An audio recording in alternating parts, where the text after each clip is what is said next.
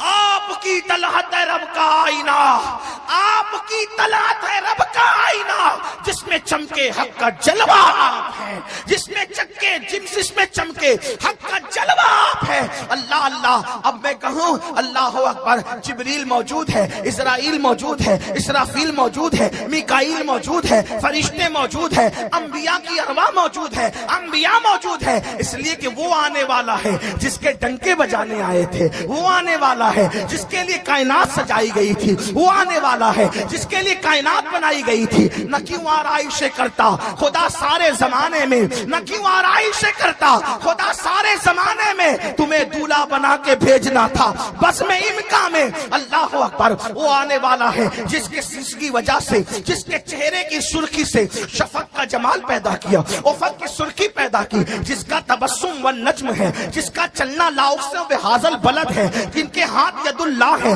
جس کا چہرہ اللہ اکبر وہ خدا بھاتی صورت ہے. اللہ اللہ. جس کا چہرہ بددہا ہے, جس کی زلفیں واللیل ہے. اللہ اللہ. جس کی شان یہ ہے وہ کمبل اوڑے تو قرآن آئے, وہ جلال میں آئے تو قرآن آئے. اللہ اکبر. اندازہ تو فرمائے, معصوم بچپنے کو بھی قرآن بیان کرے, ان کے والد کی قرآن قسم اٹھائے. اور یاد رکھنا, سارے اہل علم اس پر متفق ہے, قدرت نے کسی کی عمر کی قسم نہیں اٹھائی, قرآن نے کسی کی عمر کی قسم نہیں کھائی. ایک ہستی ہے خدا جس کی جان اور عمر کی قسم اٹھاتا ہے. اللہ فرماتا ہے, لعمرک محبوب, تیری عمر کی قسم, تیری جان کی قسم. آپ سے پوچھتا ہوں, کیا سمجھے داڑھی والو, کیا سمجھے؟ کبھی سمجھا تیری عمر کی قسم, تیری جان کی قسم کا مطلب کیا ہوتا ہے؟ کوئی کسی سے پیار اتنا کرتا ہے توجہ, کوئی کسی سے پیار اتنا کرتا ہے کہ اس سے زیادہ نہیں کرتا. تھوڑی دیر چاہے روکے تو بڑی نوازش, کرم فرمائی. اس لیے کہ یہ شہد ہو تو پھر کسے پرواہ شکر کی ہے. ہاں, تو اب ذرا یہ شہد کا تذکرہ ہو رہا ہے, میری توجہ تھوڑی سی بڑھ جائے گی, ورنہ اور کوئی بات نہیں. اس لیے کہ میں یاد کر کے نہیں آیا, یاد کر کے آؤ تو پھر لفظ یاد رہتے ہیں, میں تو یاد کر کے آتا ہی نہیں. تو اس لیے آپ کا جو ذوق رہتا ہے اس کے مطابق بات ہوتی ہے. تو توجہ آپ کی ہے, میرا ذہن نہ بھٹکے, توجہ کریں.